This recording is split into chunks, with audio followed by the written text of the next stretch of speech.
Olá pessoal do 8º ano, eu sou a professora Bárbara. Hoje a gente vai continuar o nosso módulo de poluição.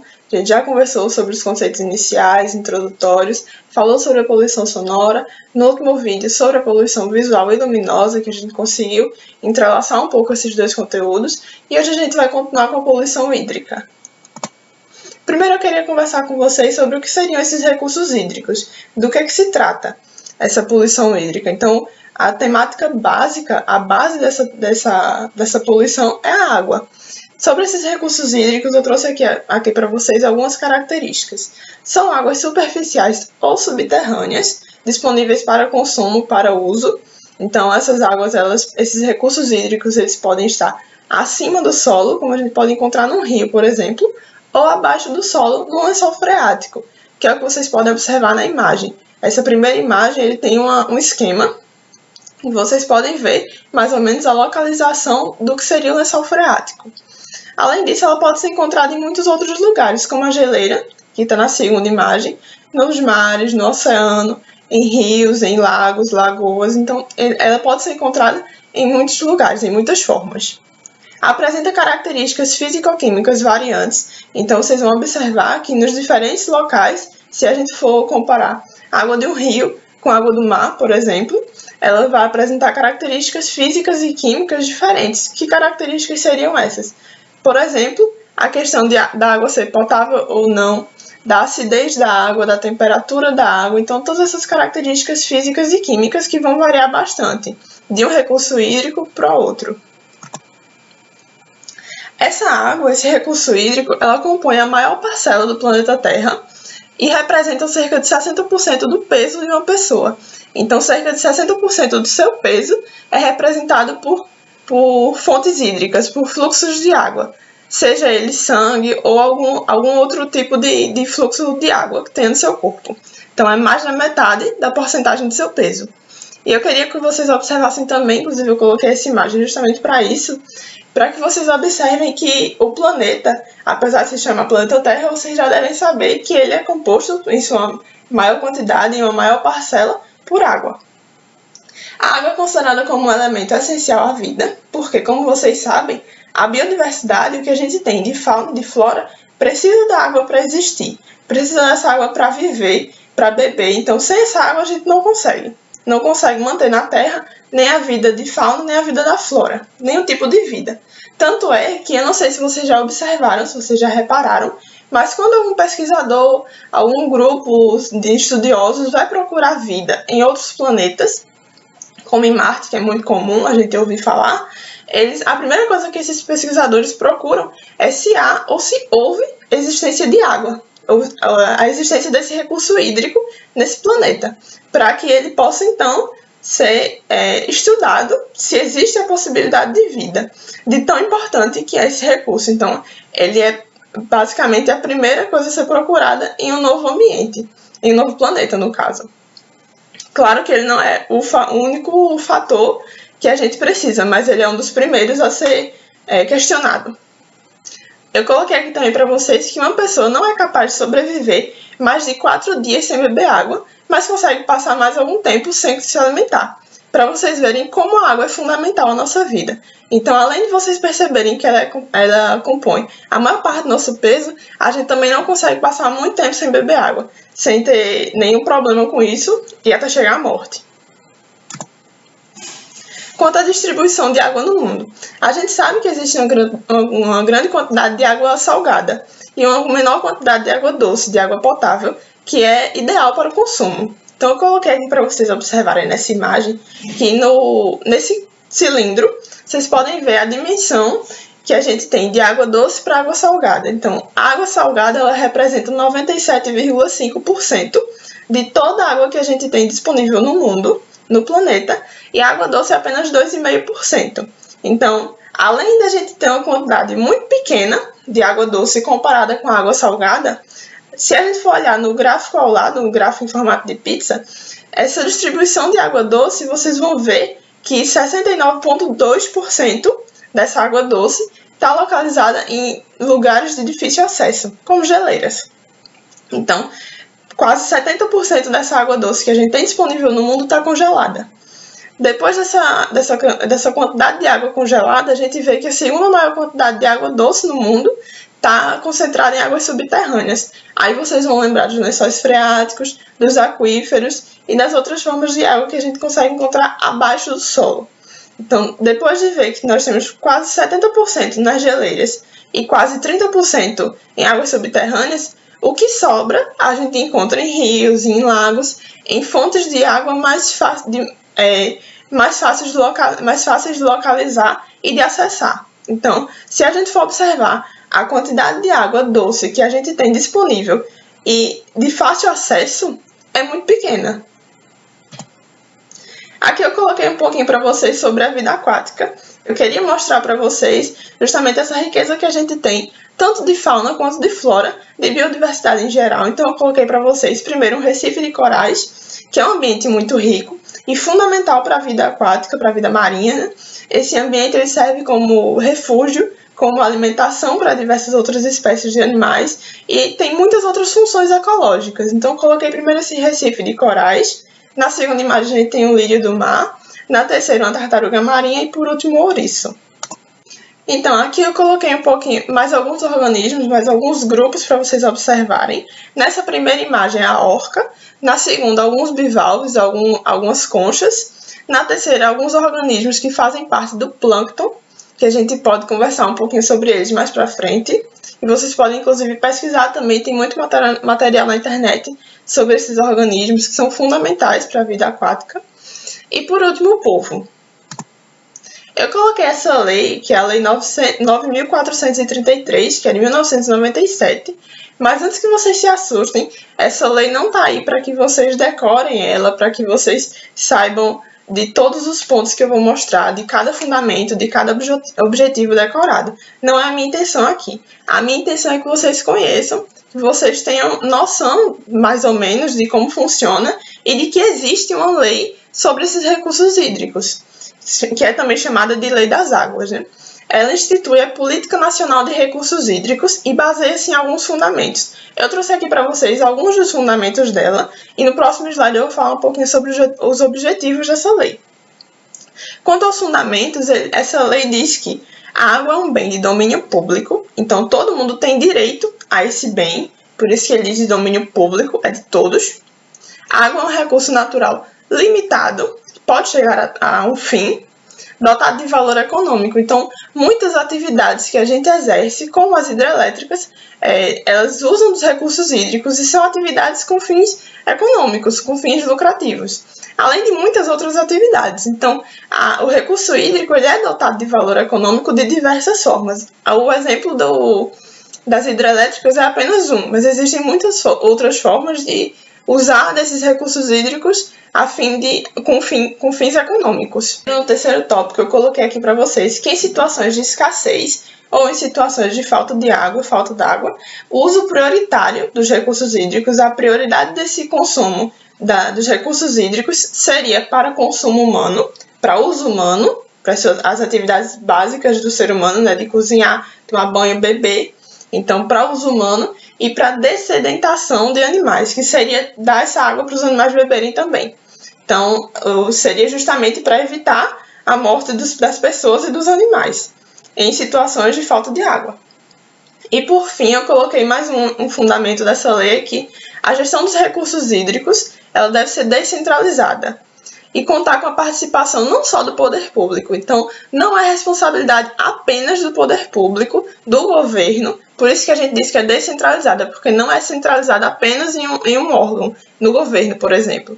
Então, ela é descentralizada porque ela conta com a participação do poder público, dos usuários e da comunidade. Então, é responsabilidade nossa também. Além de ser um direito nosso, da gente ter acesso a essa água, da gente ter direito a ter acesso a essa água, a gente também tem a responsabilidade com a questão da gestão desses recursos hídricos. Não é só uma questão de governo. Então, a gente tem que ter esse cuidado da forma como a gente gerencia esses recursos hídricos. Isso a gente pode atrelar com poluição. Então, é responsabilidade nossa também, não é só do governo.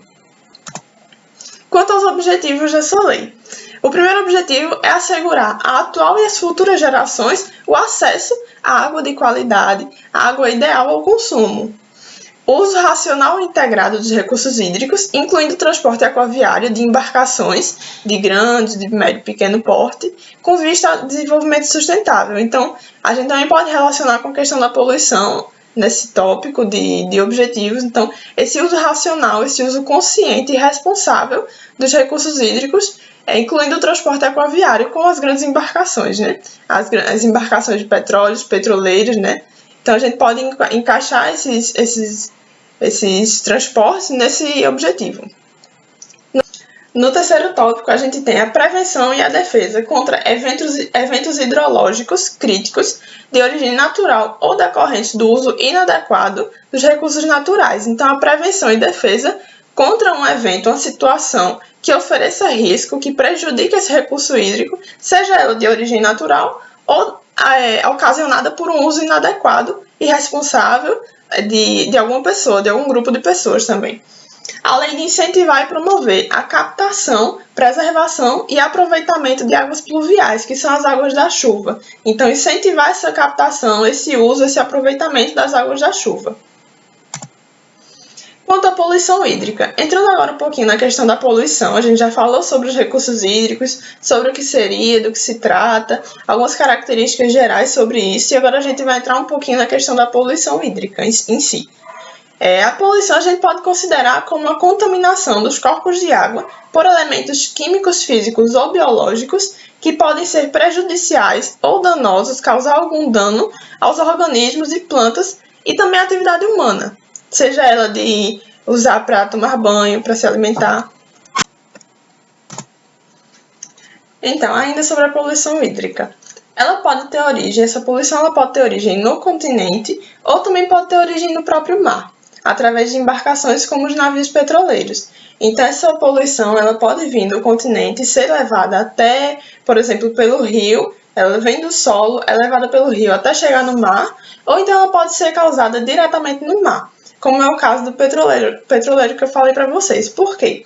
Muitos navios petroleiros eles acabam tendo algum vazamento de petróleo, seja ele pequeno ou grande. A gente viu recentemente aquele vazamento de petróleo muito grande e ocorre muitas vezes em alto mar vazamentos de petróleo que não chegam aqui na Terra, aqui no continente, mas ocorrem lá e ficam restritos àquele ambiente. Então, esse vazamento de petróleo foi uma poluição causada diretamente no mar, ela não veio do continente. Então, essa poluição hídrica ela pode acontecer dessas duas formas. Além disso, essas fontes de poluição elas podem ser consideradas em duas categorias, podem ser classificadas em duas categorias, em pontuais ou não pontuais. A poluição pontual, de forma pontual, ela é individual e facilmente localizável. Por quê? Ela é fácil de localizar porque ela vem de uma única origem, ela nasce de uma única origem, então ela é mais fácil de localizar. Como vem de um único lugar, é mais fácil de localizar, é mais fácil de resolver normalmente. Então, por isso que a gente chama de pontual. Como exemplo, eu coloquei aqui encanamentos ou valas. No caso das fontes não pontuais, que a gente pode chamar também de difusa, ela não é originada em uma única fonte, em uma fonte pontual e discreta, ela é originada em mais de uma fonte, então por isso difusa. Como exemplo, eu coloquei para vocês a infiltração de agrotóxico no solo. Então, esse agrotóxico, ele é colocado no solo, nas plantações, e ele entra no solo, desce até lençóis freáticos e vai chegar no mar, por exemplo. Então, é muito mais difícil de localizar essa fonte de poluição, localizar de onde vem, onde é essa plantação, de onde esse agrotóxico está vindo. É muito mais difícil de localizar, no caso, de uma poluição difusa do que uma poluição pontual. Então, só para deixar claro para vocês, só para vocês terem certeza disso, essa poluição pode ser classificada de duas formas, classificada como pontual ou não pontual. A poluição do tipo pontual, ela vem em origem única, sendo assim mais fácil de localizar e normalmente mais fácil de resolver. Já a poluição não pontual, que a gente chama também de difusa, ela é mais difícil de localizar porque como ela não tem uma origem única, não tem uma origem tão visível, tão notável quanto a pontual, que ela é até classificada de difusa por isso, então como ela é mais difícil de localizar, ela também é mais difícil de resolver. Seguindo essa lógica, é mais claro que toda regra tem a sua exceção. Quanto aos tipos de poluição hídrica, eu coloquei aqui para vocês os 4 tipos de poluição hídrica, sendo o primeiro a sedimentar. Essa sedimentar se caracteriza pelo acúmulo de sedimentos em suspensão, pode ser proveniente do solo e interferir no processo de fotossíntese, ou também gerado a partir de produtos químicos insolúveis que não dissolvem na água. Então, esse primeiro tipo de poluição ela é causada pelo acúmulo desses sedimentos, desses sedimentos, dessas partículas em suspensão, ou sedimentos ou partículas, como vocês queiram. O segundo tipo seria a biológica, a poluição hídrica biológica. Ela é caracterizada pela introdução de detritos orgânicos lançados geralmente por esgotos domésticos e industriais, despejos de indústrias também. O terceiro tipo é a térmica, causada pelo aumento ou diminuição da temperatura de algum fluxo de água, podendo causar diminuição dos níveis de oxigênio e perda da biodiversidade. Então, essas espécies de organismos que existem nesse fluxo de água, elas estão acostumadas a um nível de temperatura. Se essa temperatura aumentar ou diminuir, com certeza isso vai impactar no ambiente, vai impactar nos organismos que habitam nesse local. Então, alguns organismos eles vão reagir de formas diferentes, alguns organismos podem morrer, outros podem ter uma diminuição no tempo de vida, outros podem ter um aumento na taxa de reprodução, um aumento no crescimento. Enfim, eles vão reagir de diversas formas, mas com certeza esse aumento ou diminuição da temperatura vai impactar na vida da grande maioria, se não todos, os animais, os organismos em geral, que a gente tem esse recurso hídrico, nesse fluxo de água. O quarto tipo de poluição hídrica seria a química, gerada por produtos químicos, né, que são inseridos nesse local, inseridos nesse recurso hídrico, que são inseridos de forma acidental ou intencional. Como exemplo, eu coloquei para vocês justamente os despejos das indústrias e agrotóxicos em áreas rurais. Então, esses agrotóxicos, como eu vou citar a questão dos agrotóxicos, eles são produtos químicos que são colocados no solo, os fertilizantes agrícolas, né? São colocados no solo. Esse fertilizante ele pode chegar nos lençóis freáticos, dos lençóis freáticos chegar até o mar. Então, isso vai causar uma poluição química no mar. Aqui eu coloquei para vocês essa imagem para vocês observarem um fenômeno que a gente chama de eutrofização. Esse fenômeno de eutrofização, geralmente a gente observa em locais que tem um descarte de esgoto não tratado, de esgoto doméstico. O que acontece? Como a gente vai ter um acúmulo de nutrientes por matéria orgânica, por decomposição de matéria orgânica, esse ambiente vai ter um aumento no número de micro-organismos, um aumento no número de algas e microalgas, o que vai fazer com que crie esse tapete, essa camada superficial mais escura. Essa camada superficial mais escura é muito prejudicial para o ambiente, porque isso vai impedir que a luz entre de forma tão eficiente como ela entrava antes, que ela penetre na água de forma tão eficiente. Essa ausência de luz vai dificultar bastante o processo de fotossíntese. Então, esse processo de eutrofização é muito danoso para o ambiente. Quanto aos poluentes mais comuns da água, a gente encontra bastante os plásticos e microplásticos, agrotóxicos, esgotos domésticos, dejetos e despejos industriais, tanto os esgotos quanto os industriais, muitas vezes jogados no ambiente sem nenhum tratamento, sem nenhuma forma de tratamento, para diminuir a poluição e o impacto que ele vai causar, além de petróleo, metais pesados e muitos outros poluentes. Aqui eu coloquei apenas alguns para vocês terem noção do que a gente pode encontrar como fonte de poluição nos recursos hídricos que a gente tem na água. Aqui eu coloco para vocês a indicação de um documentário que tem no YouTube. O título do documentário é justamente esse, O Rio Mais Poluído do Mundo, que é o Cícero, na Indonésia. Ele é apresentado por esse cara de branco, que está no barquinho.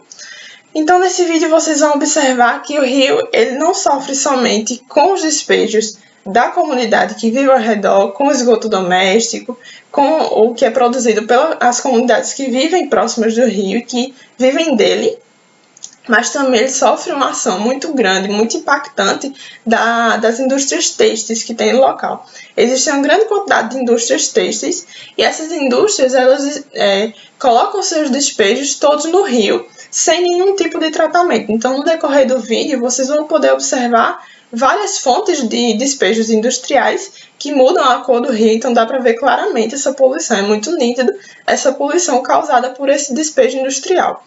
Além disso, vocês vão ver que esse rio ele servia antes como um rio para pesca. É um rio, como muitos outros, ele servia para pesca. Muitas pessoas viviam desse rio pescando e pegando animais, organismos desse rio para vender. Hoje em dia, esse rio é usado para catadores de lixo. Então, esse menino que está de vermelho no vídeo, ele é, se eu não me engano, filho do senhor que trabalha pegando lixo aí, catando lixo no rio. Então, vocês vão ver no vídeo que eles saem no barquinho para procurar lixo para levar para reciclagem. Então, o rio que antes era usado como fonte de pescado, hoje em dia é usado para catadores de lixo. E vocês podem ver na imagem que ele é completamente poluído, tanto é que ele é considerado como um dos rios mais poluídos do mundo. Eu coloquei, inclusive, eu citei esse rio e no primeiro slide, em um dos primeiros slides, com certeza foi o primeiro, que eu falo de alguns dos lugares mais poluídos do mundo e eu cito esse rio. Depois eu acho que vale muito a pena vocês assistirem esse documentário, é bem rápido e vocês podem ter noção da situação que se encontra esse rio.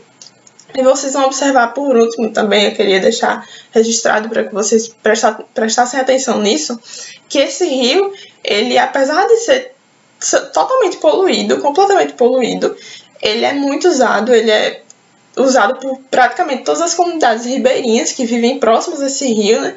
Essas comunidades, elas usam a água desse rio para tomar banho, para se alimentar, para fazer a comida, para beber. Então, esse rio, a água desse rio, ela está presente na vida das pessoas muito intimamente.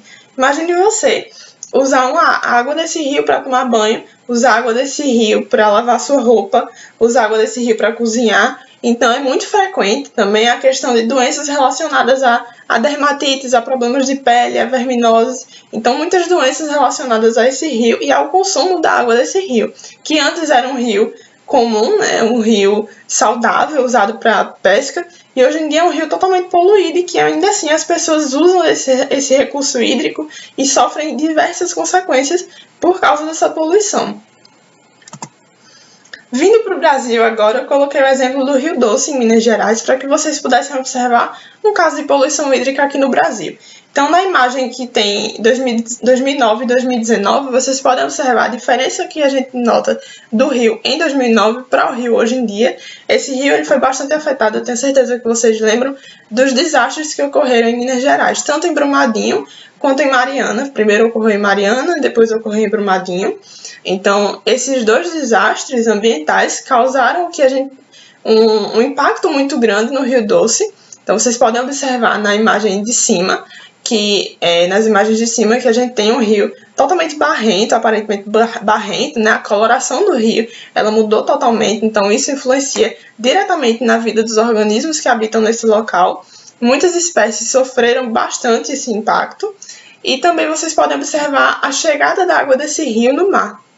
A chegada dessa água barrenta e cheia de rejeitos tóxicos, de rejeitos de minério, que foram despejados nesse rio. Então, você consegue observar a chegada dessa água poluída no mar.